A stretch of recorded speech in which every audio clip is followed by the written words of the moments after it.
Hello and welcome to WaveTalkers Live. This is episode number 127. Today we're going to talk about being 5 days with Starlink Mini in Yosemite. And at the end of the show, we're going to walk through a few of the pictures that I took while I was there in Yosemite. But we're going to dive right in and talk about the Starlink Mini and how it works with amateur radio. We'll spend a lot of time talking about the power consumption and how to operate with it, and whether or not we think this is a good thing for you to be able to check out. By the way, this is not sponsored by Starlink in any way at all. We purchased our Starlinks with our own money and set this up. So this is just an overall review as to what we think about all of this. So with that, we're going to jump first over. If you've got access to WinLink, send us a WinLink check-in. Send it to all four of us: W0DHG, NR6V, KM6RFB, W6AH, and our tactical address, WaveTalkers. Be sure to use the standard WinLink check-in form and let us know what your experience with Starlink is, if you have any. At the end of the show, we'll map all of the check-ins that come in live during the show so you can see that we did receive your check-in. But in the meantime, we're going to dive right into today's topic, and that is talking about the Starlink Mini. Let me go and put myself down in the corner for a second here. And you can find this on Starlink's website. Now, there's a variety of different Starlink dishes that are available. The Starlink Mini looks something like this when it's set up. It's fairly small. I'll show you what one looks like. I've got one right here. All of the specifications are available on Starlink's website, but these right here are the ones that you probably are most interested in seeing, and that's the power consumption. Now, Starlink says that the Starlink Minis draw about 25 to 40 watts when they're in operation. What I found is that it typically on general operation tends to hang in the lower end of that. If you have input on these, they can take 12 volts up to 48 volts. And we'll talk more about the adapter that I've used with this, and the one that I think you really do want to go ahead and set up. I'll talk about that in just a little while. You can power these off of USB-C, which makes it another just really useful thing. However, you can't just plug in any USB-C power into this to make it work. You need a USB-C power supply that will generate and deliver at least 100 watts of power. And not all USB-C power chargers are created equal. So you want to make sure that you've got the right kind of power charger for this. And the other thing to note about this, and there's a lot of specifications you can kind of go in on your own and look at, but the Starlink Mini has its own little web router or internet router inside of it. So it generates its own Wi-Fi signal. So you really don't need anything else other than the Starlink Mini and a power source in order to get this thing to work. And it also has an Ethernet port, so you can go off of the Starlink and plug into, say, a portable router or something like that. Now, something to note, the Starlink Mini and the Starlink system, when it does come up, it's using the 10.0.0.1 address space.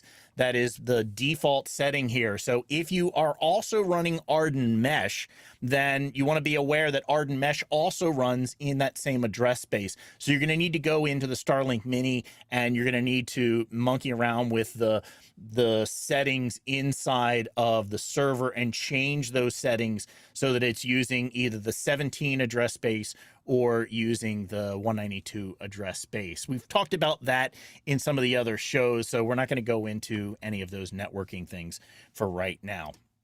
But let's talk a little bit about what is in the box. And I just happen to have a Starlink Mini sitting here. You can see the size of this thing. It really is pretty small. This is what comes in the standard Starlink kit. On the back of it, it comes with a little kickstand, so it will go ahead and sit at the correct angle when it's set up here. If you look on the underside of it, there's two ports. There's one port here for power, and it does come with a power cable. It's just got a standard DC barrel on both ends of it, and it comes with a little AC adapter. Now, one of the unique things about this, all of the connectors for the Starlink, is that they have these extra little rubber rings on here, so it does make a watertight seal with the Starlink Mini. So it plugs into at this location. This other port here, if you pull the little plug out, that's where the Ethernet port is. And Starlink does sell special Ethernet cables that have the rings on it, so it'll make it watertight if you wanted to run a wired network connection off of this into, say, your router or what have you. You're able to do that, but you can also just use a regular Ethernet cable with that. The other thing that you do get in the box when you get the standard kit, you get this little mount adapter for a PVC plug or a pole that you're able to plug it in and mount it vertically. So that's what comes in the kit. It's pretty simple, pretty straightforward. The overall instructions when you get the kit looks a lot like you're putting together some IKEA furniture. It's a really simplified diagrams. Basically, you take and you plug the Starlink in, and then you need the mobile app to do the full setup. The mobile app is available on both iOS and Android. We'll look at that in just a few minutes. So that's what comes in the box. In order to mount the Starlink Mini on my vehicle, I picked up this mount, and I got this from Amazon. You can find it on our Amazon store. You can go to amazon.com/shop/WaveTalkers, and we have a whole Starlink section that's set up there. This is the mount that I picked up. That it's pretty easy to be able to put together. There's just a couple of places where you just gotta screw in a couple of brackets. These are mag mounts under here, and they're padded, so it didn't mark up my roof at all, even though it's a beater truck. So I wasn't really worried about if it had scratched up my truck. This is a stainless steel mount, and this still has the protective coating on it. I didn't take that off just because I wanted to just kind of leave it on while I've been testing this for the past week or so. This is what it looked like when it was mounted on my truck. Now, this is a 1998 Ford Ranger. It's a little bit older. It's got the extended cab on it. So this is up on the cab portion of the truck, and it mag mounted directly on there. This mag mount stayed perfectly up here the entire time. I drove over 600, 700 miles with the Starlink up there. Had no issues with it. It didn't even slide around at all. The 4 magnets held it down very nicely onto the metal roof of the truck. And that worked great. In order to make sure that I was able to power the Starlink Mini and maintain its power, I did mount some 60-watt solar panels, and I'll talk more about these here in just a little while. I put these up on the cap of my truck and just drilled some holes in the top of the cap, put some silicon sealant in there, and bolted them right down to the top of the truck. So these are now mounted up here for me to be able to use anytime I need to, and all of the power cables all ran down inside of the vehicle. Now, in order to power the Starlink Mini, I didn't use the AC adapter that came with the kit. Instead, what I used is the Starlink mini car adapter, and I just used that with a little homemade power pole 12-volt socket connector that I had previously made. Now, this little unit here, you can order it direct from Starlink, and if you got the announcement of this or down in the description of the YouTube link, I have a link to where you can directly get this. This power adapter goes from 12 to 24 volts, and it converts to USB-C. The cable that you get when you buy this is a USB-C to the barrel connector, and I forget, it's about 5 meters long, something like that, so about 15 feet. There are a variety of these that are available on Amazon. I've put 1 or 2 of them up on the store if you want to get them. They're cheaper than the one directly from Starlink. However, as I've read through a lot of the reviews on all of the 12-volt adapters that are on Amazon, they're really mixed, and I haven't had a chance to really test any of those. I haven't purchased any of those that are available on Amazon. I purchased this one directly through Starlink. This one definitely works. I don't know about all of the ones that are up on Amazon. So if you're looking to pick one of these up, I would suggest at this point picking up the one direct from Starlink. It's a little tricky to figure out how to navigate their shop online. When you go into their shop, it initially takes you into their standard set of Starlink devices and all of the accessories for that. In order to get to the Starlink Mini, you have to change the model that the shop is looking at and change it to the Starlink Mini. Then you'll find this adapter. It only works for the Starlink Mini. That's a good point also, is because Starlink sells several different dishes. The Starlink Mini is the only one that runs direct off of 12 or 24 volts. All of the others require various different voltages. You've got to get a variety of different adapters in order to run them off of a 12-volt battery. The Mini runs at a lower data rate than what the other dishes will do, but it also consumes a lot less power. It's a lot more focused for, or a lot more appropriate for portable operation or for that small emergency communication sorts of work. So in order to manage all of the power, both in and out, I use the Buddy Pole Power Mini as my solar charge controller. Now this is a PWM, or a pulse width modulated power charger. And so it's pretty simple to be able to set up. You just take your battery and you plug it into that top left port. That is what I used for a battery was an 80 amp hour lithium iron phosphate battery from Bioenno Power, and it just plugs directly in. As soon as you plug in the power into the Buddy Pole Power Mini, it powers up the unit and it keeps everything up and running. Once I was ready to leave, I had a full charge on the 80 amp hour battery, and I plugged it in, and I did not unplug it until after I had already gotten home. So the battery stayed plugged into the Power Mini. The Power Mini stayed on the entire week that I was in Yosemite, and that way it collected data throughout the entire trip. And I'll show you what some of those data looks like in just a little while.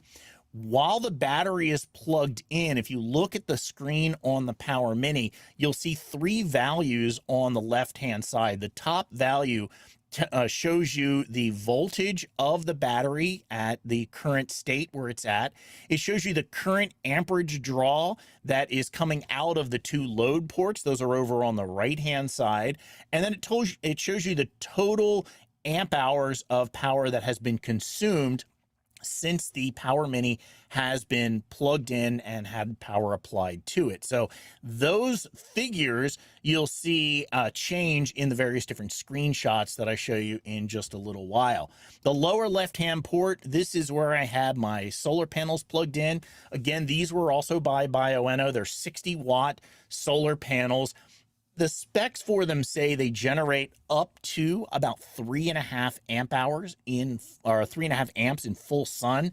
Now, what I found, you'll see when I show you how I had this rigged, I couldn't see the Power Mini all the time. But every time I did look, what I was typically seeing was somewhere in full sun between 2 and 2.5, sometimes up to 3 amps of power being generated by the panels that I had. That may just be because of the intensity of the sun and the times that I was looking at it. But in general, these panels did a fairly good job, and I'll show you in the summary data overall how the performance ended up matching up. The Power Mini, here's on the right-hand side, the solar side, all of these data. The voltage shows you the voltage of power that's coming in from the panels. The amp shows you the current that is being generated at that time, and that value is constantly changing, the current number of amps that are being pushed into the system. And it also shows you the total amp hours that have been generated since the Power Mini was powered on. So those bottom two numbers that are there on the two columns, those are going to increment throughout the entire time that I was out in Yosemite. So you were able to track and see how much power I was using and how much I was generating throughout the time. Now, the Starlink Mini, I always had plugged into load port number 2.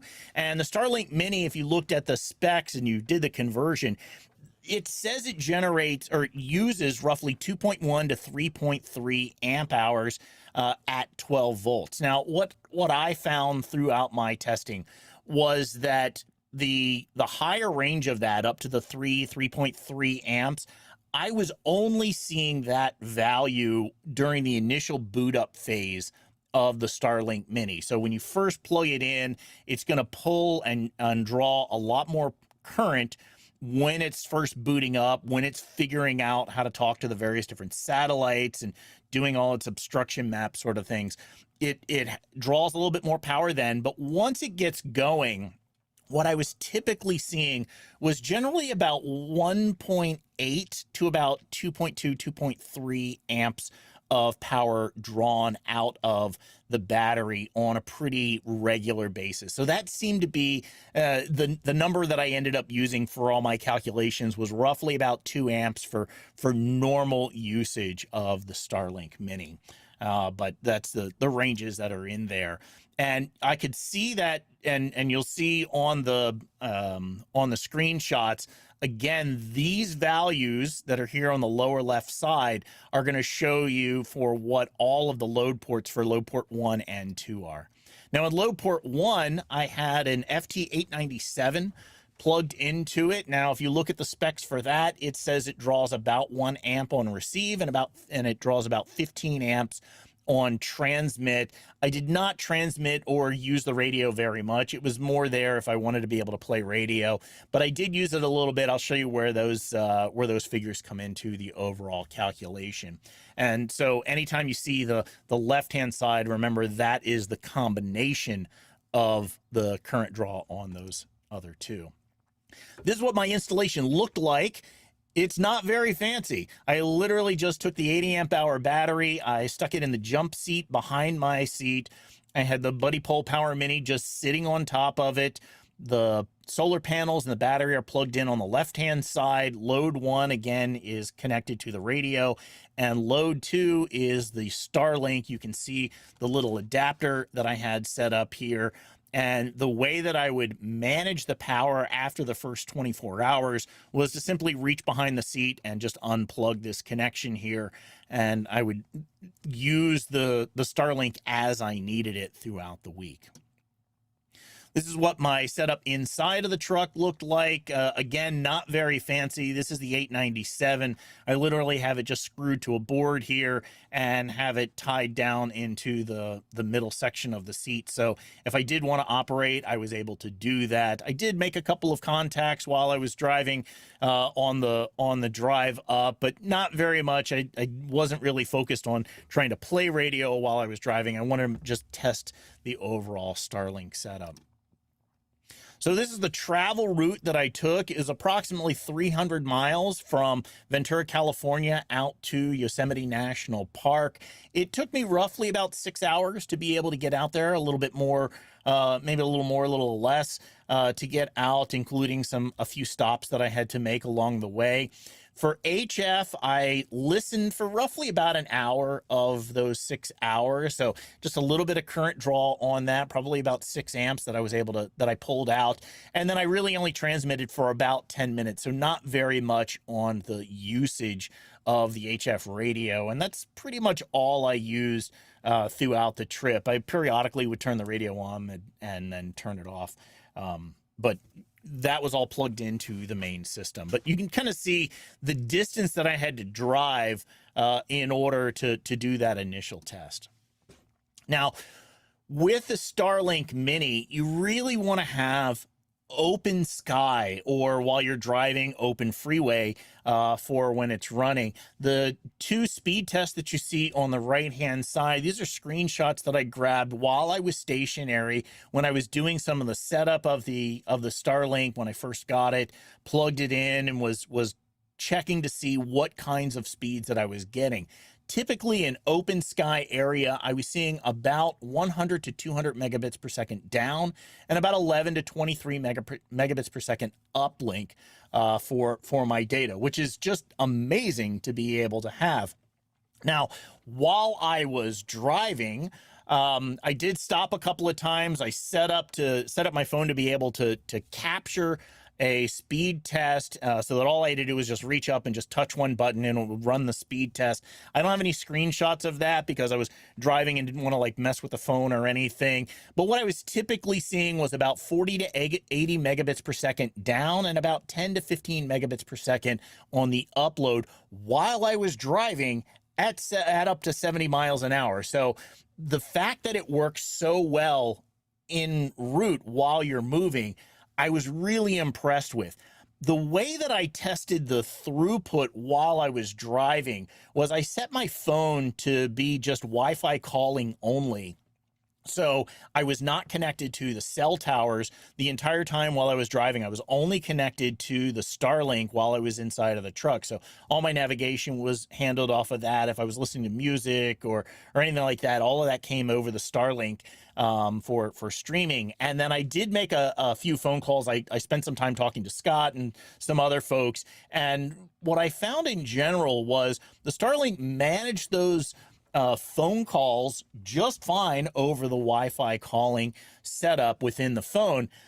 The challenge that I did find is when I would go, if I was going at fairly lower speed, so if I was in traffic and I had to go under an overpass, then what was happening was the call would freeze on my side for about maybe 5 to 10 or 15 seconds, and then the call would come back on. So I was seeing a little blip when I would drive underneath of an overpass, and the Starlink would get shaded out by that overpass. If you were obviously going through a tunnel, then you had no connection whatsoever during those times. But in general, I was really blown away as to how well the Starlink performed in open sky or while we were en route driving to Yosemite. Now, I spent the whole week that I was up there, I was camping. The campground I was at was Crane Flat Campground. It's inside of Yosemite National Park. It's not inside of Yosemite Valley. It's just a little bit outside. You can see the setup that I had, and the place was very, very heavily wooded. So this was a whole other challenge for running the Starlink. And so when I was in camp, if you were to look straight up from where the truck was parked in the parking pad, this is roughly what the view looked like. This is a shot that I took with my phone at night. And you can see the pattern of the trees here and the open sky, which is not very open. It was heavily obstructed. And this is what I was seeing while I was at camp. If I took the Starlink Mini and I had it completely powered off and I plugged it in and booted it up, for about the first hour, the Starlink was mostly not really usable. After about 10 or 15 minutes or so, I could send text messages using it, and the text messages would go out. They would take a long time, but it had to be just plain text. If I tried to put an image in, it wouldn't go out. It would just sit there and fail. But after that first hour, then it started to speed up. It started to figure out where the obstructions were, where the trees were blocking the view of the sky, and it would stop paying attention to those areas of the sky and would start paying more attention to the areas of the sky that it could see. Now, during that after that first hour up to about the second hour, I could do some slow browsing. I could send pictures via text messages, and it did function remarkably okay. After about that first 2 hours, the Starlink map of the sky continued to improve. And so I was able to do things like kind of normal browsing. I was able to stream some videos off of YouTube and watch some other content that was up on the web. My app started to be able to work. I could check in on LinkedIn and some other different applications that I wanted to. And I had kind of general usage. Now, it wasn't super fast at that time. It was definitely a degraded signal, but it was functional to be able to use. If you go back last fall, we did an episode where we talked about hooking up Starlink to a WinLink gateway.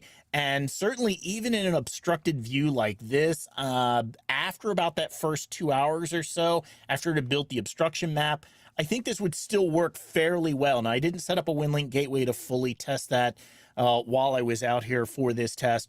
But my overall browsing experience that I had showed that it should be entirely possible to be able to do that. So let's have a look at the Starlink app itself. Now, I do have my phone here, and through the magic of having a second Starlink available to me here, let me go to my setup here. It's this one. So this is my iPhone, and I'm connected to my Starlink, which is running on my truck out in the driveway right now. I'm going to go down and I'm just going to open up the Starlink app here on my phone. And if the demo gods are with me, we should see the app and what it looks like. You can see that it's online. The top shows me what the name of my Wi-Fi network is, and I've created my Wi-Fi network to be WaveTalkers-10. It's my gateway, if you will, that's set up for me to use. There's a couple of little data fields that are here. We'll look at more of that in a second. You can get to most of them here under statistics. I'll click on that, and you can see some of the data that comes through. Now, if you do tap on any of these, it will show you additional data that's available to you. So you can see my average draw over the past few hours has been about 23 watts. Currently, it's drawing about 19 to 20 watts. So that's pretty consistent with what I was seeing out in the field. I'll just use the back button. The latency is overall pretty good, and it does give you a distribution and some more data that you can go in and look at that.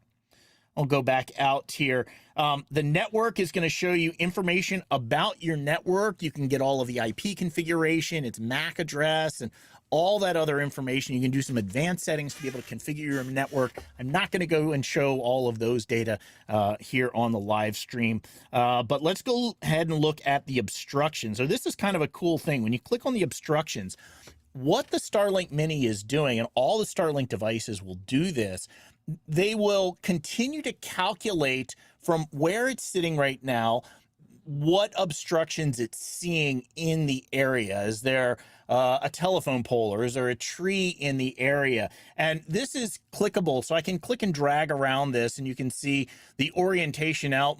The way that my house is oriented, the Starlink Mini is sitting in my driveway about like this. So on this lower right-hand corner, that's actually my house that's causing a little bit of blockage that's there.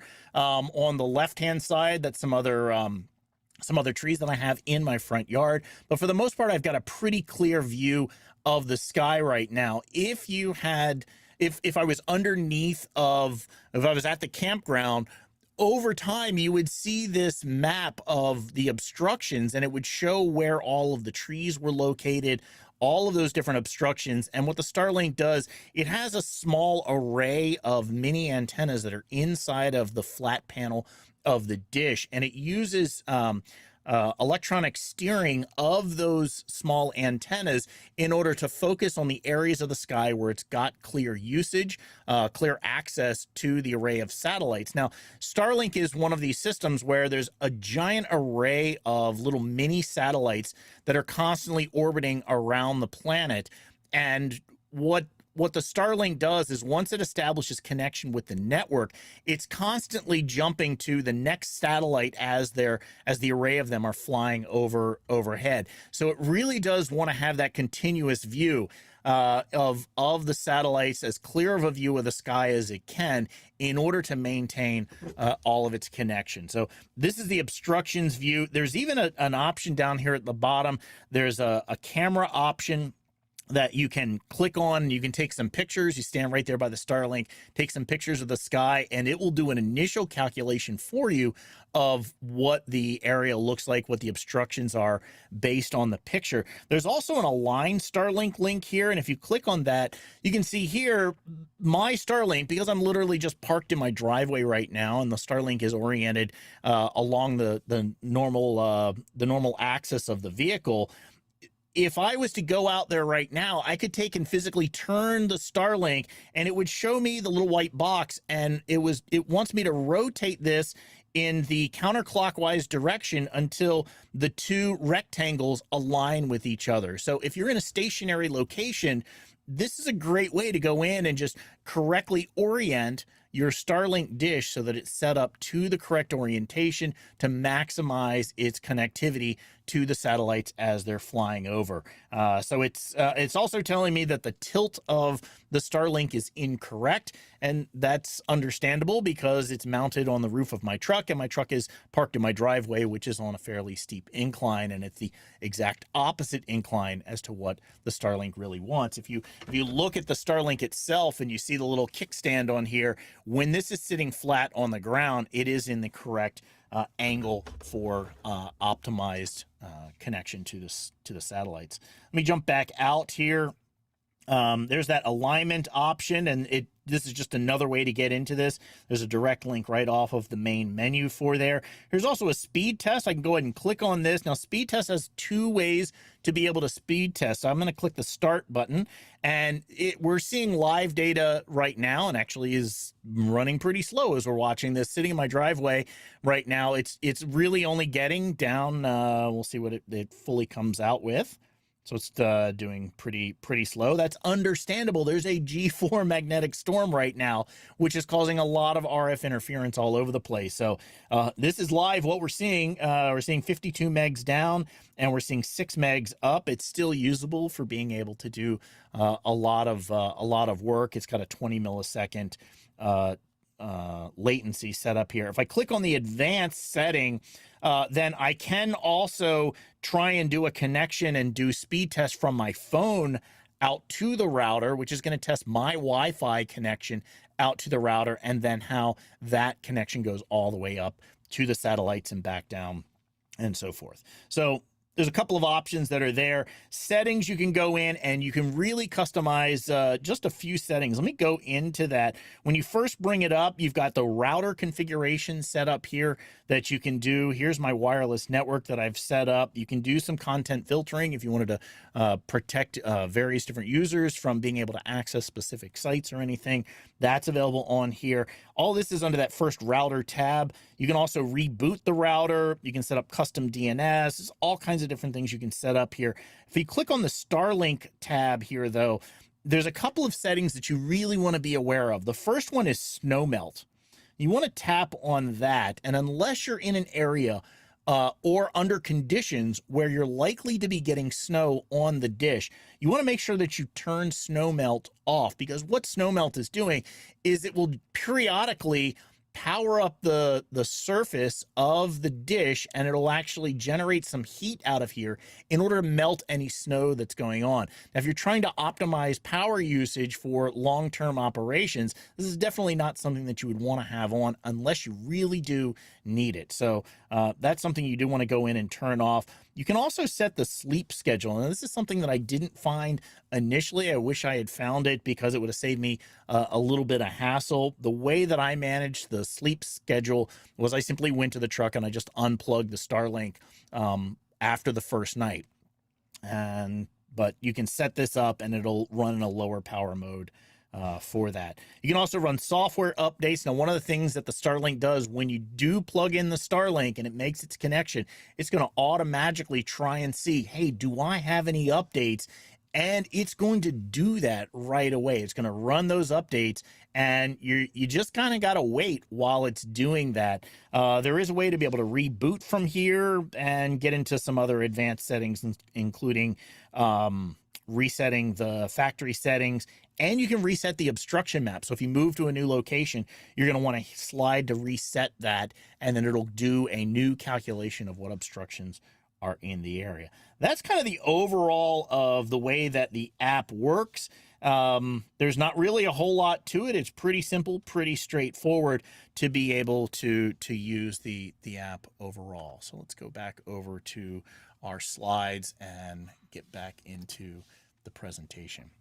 So I left on the 26th, which was a Monday, and I left at about noon. So when I got up and about roughly around noontime the next day, the Starlink had been running at this point for a full 24 hours. I didn't shut it off for the first 24 hours. The battery, when I started, was fully charged. It started off at about 80 amp hours. And you can see here that in those first 24 hours, and this did include that little bit of HF operation that I talked about, the Starlink generally pulled about 50 amps of power out of my battery during that 24 hours of operation. I probably had a few of those are coming from the HF radio, but not very much.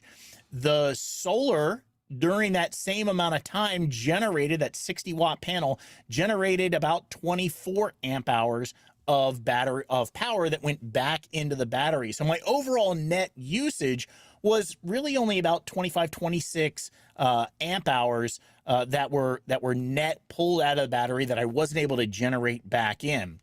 Now, I did have the solar panels obviously running the entire time that I was driving. I was driving during the day, but when I left the Starlink on at night and in the campground, the solar panels obviously weren't collecting any more power, so I was all just running and consuming more power off the battery. And you'll see where this first 24 hours really took a big hit on the long-term usage of the overall system.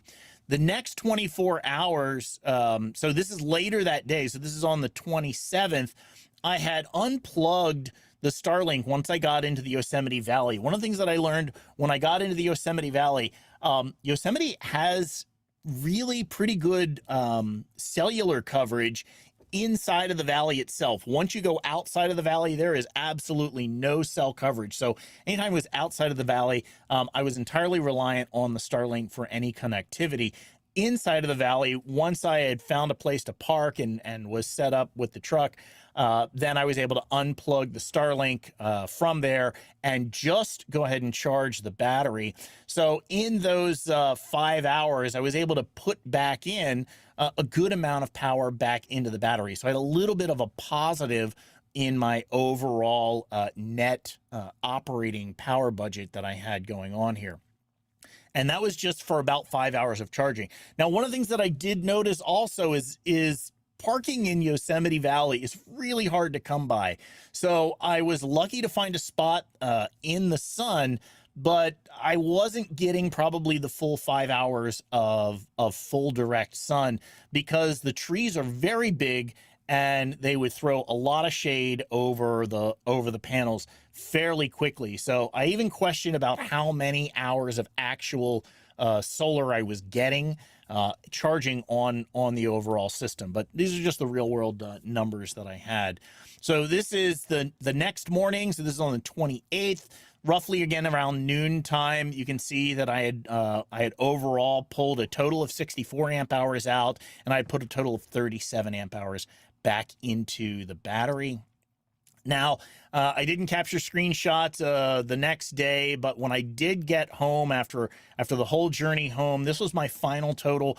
I total on the trip burned about 116.5 amp hours, and I put about 78.5 amp hours back into the battery, which is not too bad overall. If we look at the overall chart, this day here is the day that I did the 24-hour run, and you can see that I burned about 28 net amp hours of power out of that battery, which left me with about 51.5 amp hours total in that 80 amp hour battery. You can see the various different totals that I had. My overall net for the whole trip was I was only down about 37.9, about 38 amp hours down, which meant I still had about 42 amp hours still in the battery to keep using it. And total for the week, I used a total of 25 gigabytes of data. Now, you can't find that information on the app. You have to go into the Starlink website, log into your account, and then you can see your total amount of data usage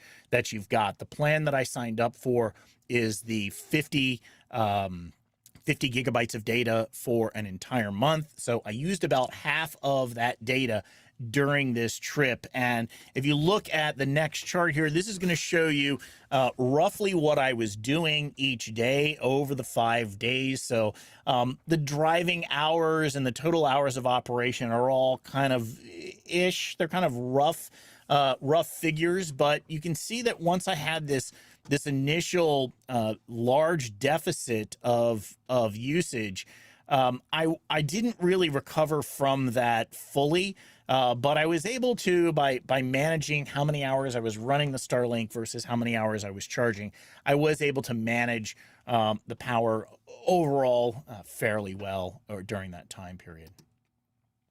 So what are some of the lessons learned from doing this whole little experiment? Well, the first is, if you're planning on having some long-term usage in an off-grid situation, you're going to be out for a while, you're going to be operating on 24-hour cycles, you really want to have at least a 50 to 100 amp hour battery, and you want to back that up with ideally at least 120 watts of solar. Now, I was only running 60 watts of solar, so if I had 120, or if I had two panels that were running, I likely would not have had the deficit that I had, because the panels would have been generating more power than I was consuming, even over the long term of running the Starlink in during the night.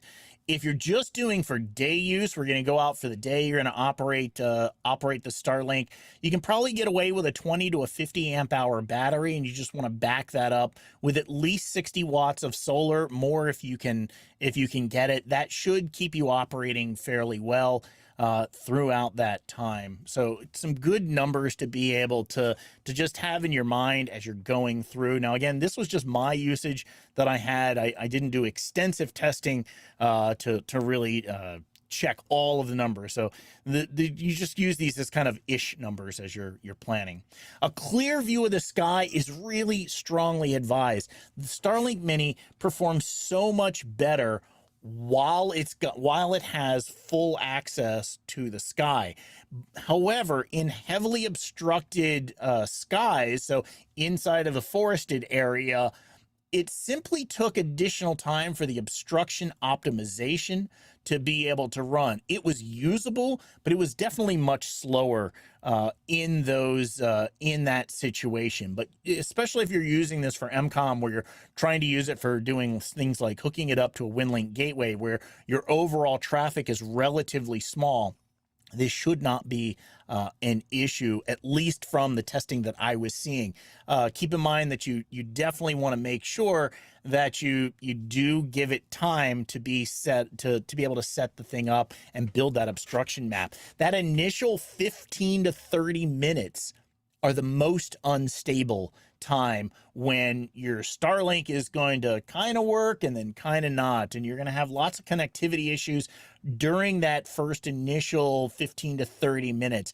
After that, it will slowly continue to improve. It'll stabilize. It'll start to figure out more of that obstructions map from the sky. So if you're using this in an MCOM situation, you definitely want to, when you first get on site, you want to deploy that Starlink so that it has time to start building the obstructions map and start optimizing its connectivity. And you want to get it in as open of a sky as you possibly can, in order to make sure that you're going to be able to operate well with that.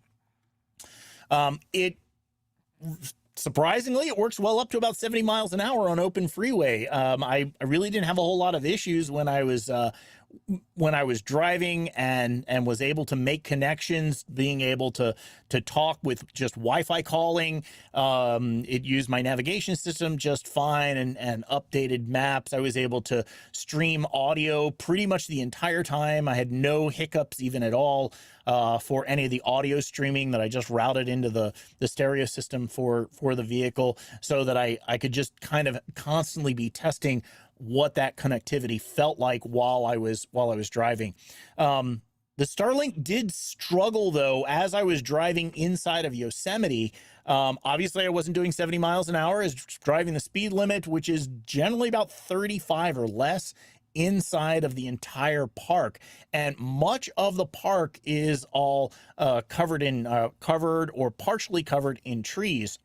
And the Starlink definitely struggled at the lower speeds in those forested areas. In fact, while I was driving around in Yosemite, I tried a couple of times to make a few phone calls using Wi-Fi calling, and it was basically unusable for doing Wi-Fi calling while I was driving. You would constantly freeze the calls, and it wouldn't really keep up. So if you're mobile while you're in that sort of a situation, it just be aware it's not going to work great for high-speed data.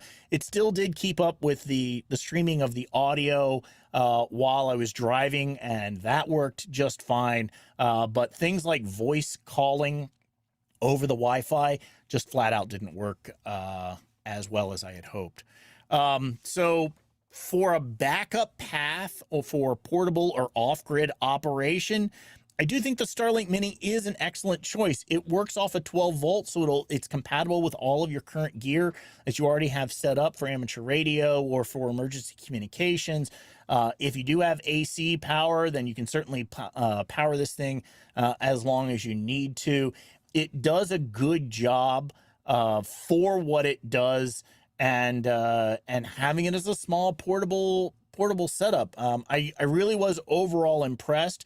I'm very happy with the purchase that I made. Again, I paid for all this with my own money to be able to test this and set it up. I do have links down below if you do want to sign up and get your own. When you sign up, you do get an affiliate link directly from Starlink, or it's a referral link.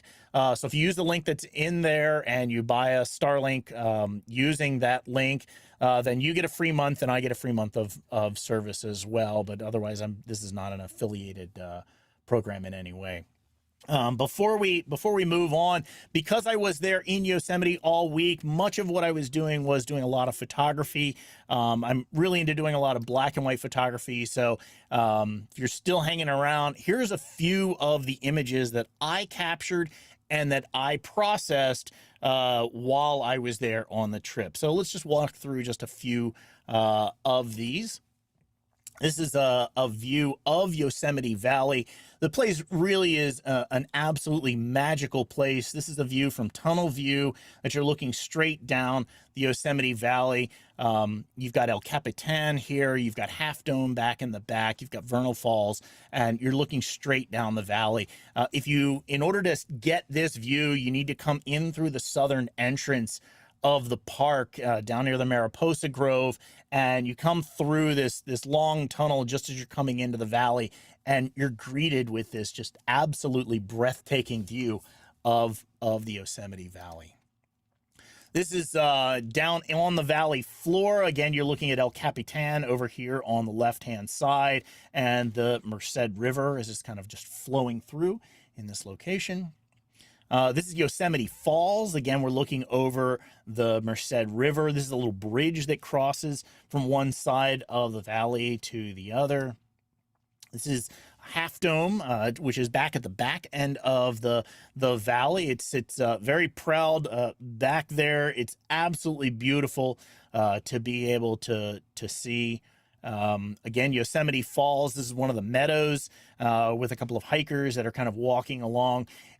Interesting enough, we had pretty heavy thunderclouds that would form off in the distance the entire week that I was there, and we were able to get some really nice photos of this.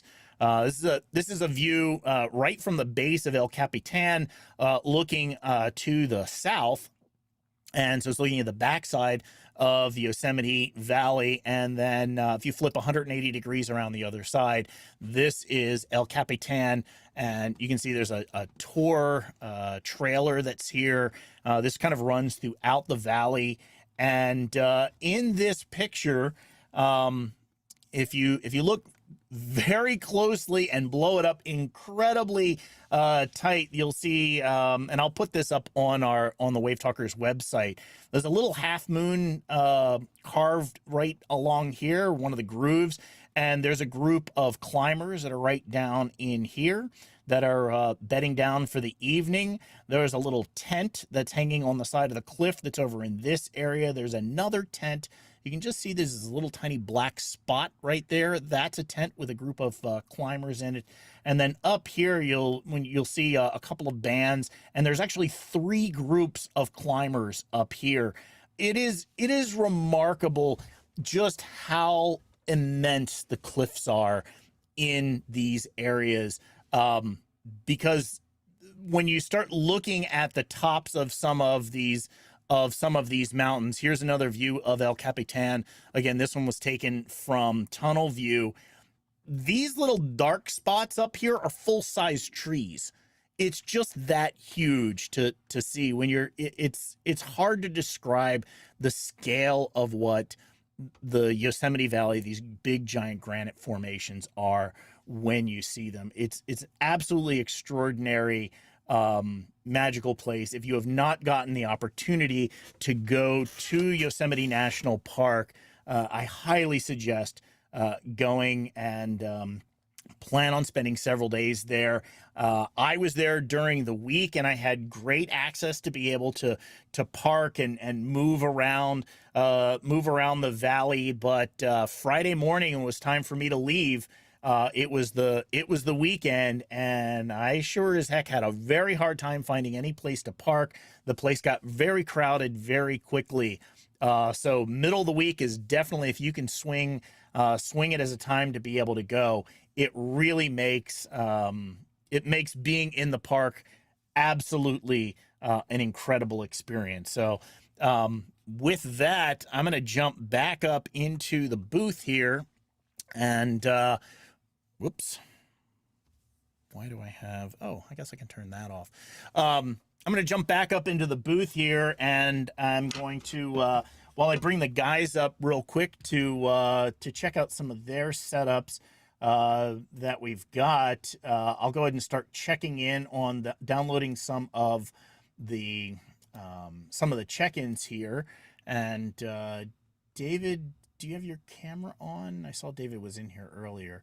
Dan, you got a Starlink. Have you gotten yours set up yet, or? I got it activated, and the process was pretty easy. Mm-hmm. And don't have it set up right now, but I also did the $50 plan just to get started.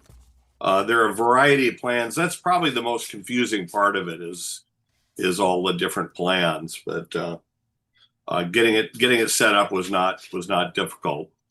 Chris, I have two questions. Yeah, sure. Can you turn off the internal router if you're going to use the RJ45? Can you do that save power? You know, I don't know if you can turn that off. I think it requires that to be able to send the power out, because it is, or send the signal out, because it does require it's got to have a little DHCP server and all those sorts of things to be able to hand that traffic off on the website. And if you go back to the slide that I showed about the specifications, which again, that's just on Starlink's website, it says it can handle, I don't know, like 150 users or something like that. That would be very optimistic for being able to handle. I think the Starlink Mini is really something that's going to be optimized for a very small group with kind of limited use, maybe 1 to 5 separate kind of connections. Especially on the upload speed being what I've typically been seeing on average, about the 5 to 10, even 15 megabits per second on the upload. You could certainly do a Zoom call with that, but you couldn't have multiple Zooms running off of the Starlink with that. One of the things I saw in one of the videos I watched was he found a fairly steep speed drop as he got away from the internal router. And I'm talking about 20, 25 feet away. The speed dropped dramatically.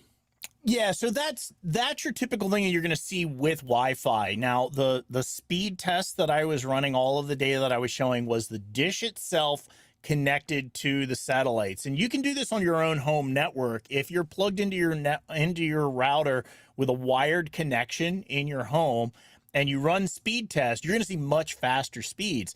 As soon as you jump onto your own Wi-Fi and you run the same speed test, those speeds are going to drop dramatically. Because you are dealing with a Wi-Fi connection, and Wi-Fi is nowhere near as fast as what a hardwired connection is going to be.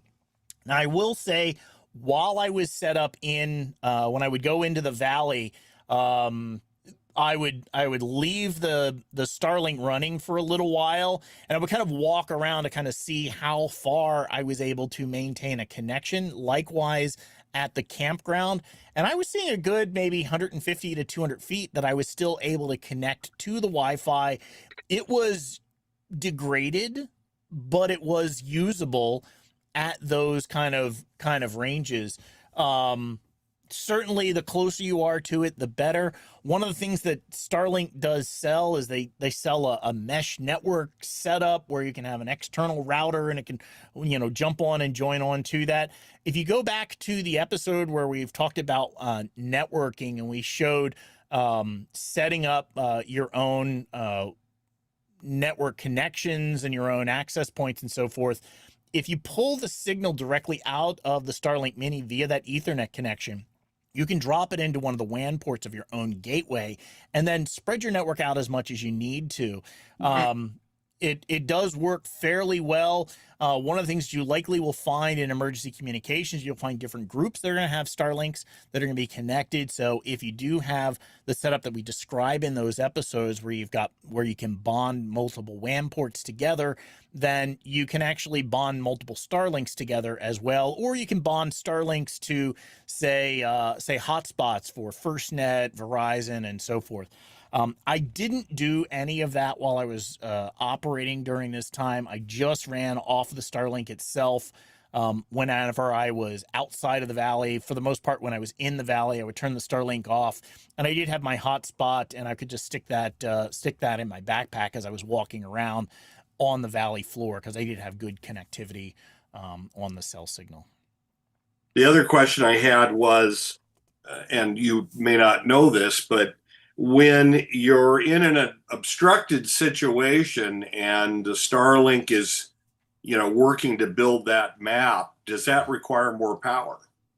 I think it does. I didn't sit and really watch it, especially because of you saw how I had the power all set up. I had the big 80 amp hour battery. It's in the jump seat, and the Power Mini was sitting directly on top of it. So I wouldn't have seen that unless I was sitting in there or I had a camera on it or something. I didn't mess with any of that foolishness while I was there. But it definitely, it seemed like it had a little bit of an issue with power. Certainly during that initial startup phase, it definitely draws a lot more power then.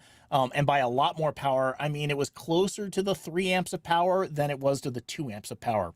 So it's even not like a huge deficit that you're getting. The biggest thing to be aware of is when you first plug it in, it takes a little while for the Starlink, even in clear skies, to be able to really come up to speed and get all of the, get that obstructions map built and really kind of hone in on the array.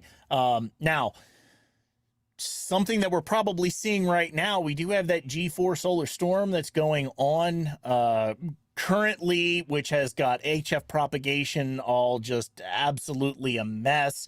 The ionosphere is all swelling, which is going to put drag on the low Earth satellites, and so there's a good likelihood that some of those satellites could be coming down at this point, or having additional issues as that geomagnetic storm is hitting the Earth right now. So those degraded speeds that we were seeing yesterday, I was seeing much better speeds today, obviously much slower that we're seeing. Thank you. Yeah, Scott, what do you got, man? Hey, yeah, so like Chris, like Dan, like Kathy, also got the Starlink, and I'm in the process of putting it together in a really nice Pelican case, which is on the WaveTalker store. It's the $14.95 Pelican case, and it was made for it. The one thing that I'm doing with mine is I've added. I actually went on to Starlink and did some inquiries as to what switches they recommend to use with their Mini. They made about 4 different recommendations, 2 of which are unmanaged and 2 of which are managed, and 3 of them are the Netgear little switches that they recommend, and the other one is a TP-Link switch. which is great. So I've added one of those to my kit, and I've added some extra RJ45 cables. The one thing I did realize when talking to Dan was when you plug in those cables into the underneath, the power cable and the RJ45 cable with those ridges on it, it really locks in tight. And to try to get those out with the back plate makes it incredibly difficult to get them out. You're having to jerk on the cable, and that puts a lot of undue stress on a lot of pieces of equipment. Doing a little bit of research and searching, I found that on Amazon, and I gave you the link, Chris, to go into the store with it. They make about a 3 to 4 inch pigtail that you plug into underneath your Starlink, and these things just sit there. So they're both weather rated connections. So you can just plug your RJ45 in and your power. And that way you're not having to try to pull that thing out underneath the Starlink. So it makes it real convenient to be able to do that. I also found on Amazon you can get a tripod adapter that screws right onto the top of a little Shure tripod, microphone tripod, which makes it real nice. And I've thrown that in my kit as well for a little bit of added, so I can set it up a lot easier on different level surfaces. So I just got my service activated this morning. And then after my first month is up, I'm going to be switching over to the 10 for 10 plan. Nice. Yeah, that's something I didn't mention, that once you get your service set up, they do have a much lower tier. It gives you 10 gigs of data, and it's only $10 a month. And then it's $1 to $2, something like they do. They have a chart on their website, $2 a gig after that. So overall, that's actually not a bad plan. The other nice thing about the Starlink plans is once you get it set up and you're all kind of turned on with it, you can temporarily pause the plan at any point and pause it for like a month or 2 months or 3 months, and you're not charged for it during that time. And then you just go in and turn the service back on. Now, from what I understand, you need to have an internet connection when you go to do that the first time to turn it back on. So you probably don't want to go out in the field and make sure you try and turn on your service at that point. I think you do need to be able to reactivate it before you head out into the field. So if you see an incident coming your way that you might need to take it out on the field and you've got it paused for your group to be able to save some money, then you may want to just make sure you get it turned on. Let's say you've got a hurricane that is tracking and is approaching, make sure that your Starlink service is activated. So after the storm passes by, you're able to get connectivity. Or likewise, if you find out that there's a fire in the area, or it's, kind of in your area, then it's the kind of thing you would want to make sure you turn it on before you go and deploy somewhere. Hey, Scott, you had, I had been unable to get the link to work for me because the link ostensibly is for buying equipment. You found a way to just get your service using the affiliate link. Tell us how you did that. Absolutely, Chris. Can you bring that up, and I can show you? It's in the description of the YouTube. I can't bring it up on screen right now. Oh, okay. So when you click on that link, it's going to automatically try to sell you the equipment and the service. Right underneath the equipment is a little very fine print that says, "I already own equipment." And if you click on that link, it deducts it takes off the price of the equipment, and it only asks you which service you want. And then from there, you can set up whatever service you want. I'm going to go, we'll go into more of this in the after party. I want to touch on just a couple of the questions that I'm seeing coming into the chat. Somebody asks, is there a link that's describing all the different plans? You just go to starlink.com They're all set up there, so you can see the various different plans. The one that I have is called the Roam 50. It's a 50 gigs for $50 a month plan that's set up. They have an unlimited plan, and then they have that cheap $10 plan. The $10 plan is a little bit harder to be able to find, but once you get set up, you should be able to find that. And all, again, this is on the Starlink Mini. For the other systems, the residential systems, all of that, those require a lot more power, so we're not talking about what those are. Somebody asked about other ways to be able to mount the Mini into a vehicle.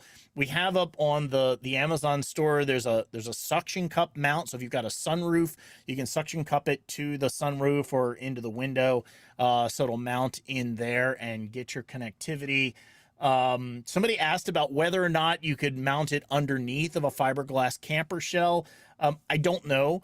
I have seen some of the portable kits, and we've got some of those linked for the Amazon store again, that allow you to run in like a Pelican case where the lid is, closed. Again, anything you're doing to add obstructions to that is going to degrade your signal. It'll still pass RF. It'll still get out there. It may still work. But the Starlink Mini, when you compare it to the other Starlink systems, it has a significantly smaller array of the internal antennas in it. So it's not getting as much throughput. It's not doing as well of the beam steering as the larger dishes. It's consuming a lot less power. It's not putting as much power into all of those antennas. So it is compromised for being able to do some of those things, but the benefit really is that ultra small power or ultra small footprint, and also the low power that you can run it on 12 volts. Chris, I did see a video where a guy was running the Mini from the dashboard of his truck, and it worked just fine. That doesn't directly address the inside the shell question, but it will live with some obstruction. Yeah, I've seen a couple where they had it mounted on the passenger side upper corner of the windshield. And but anything you do to obstruct your vision on your vehicle is not a good idea. Yeah. I was really pretty pleased with the overall performance of the Starlink up on the truck like I had it. And again, that mount worked extremely well. I didn't have any issues with the mount. It looks like I'm having connectivity issues for my laptop to be able to bring up the map. I'll bring it up as soon as I can get that set up. We'll look at it in the after party. If you ever want to join us in the after party, you can go on to wavetalkers.com, click on the join us link. We send out an email once a week that has the link to the live Zoom audience that we have. We've got a bunch of folks that are here inside of the Zoom audience. We hang around for a little while, ask questions and so forth. If you find the information helpful that we're putting out, consider going on to our website and using that buy us a coffee link. It really helps us get all of this equipment and keep everything going with the show.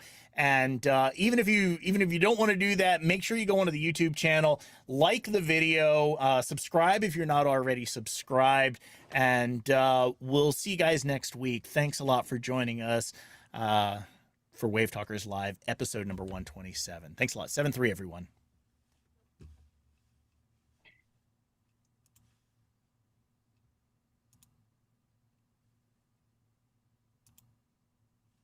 All right, and we're off.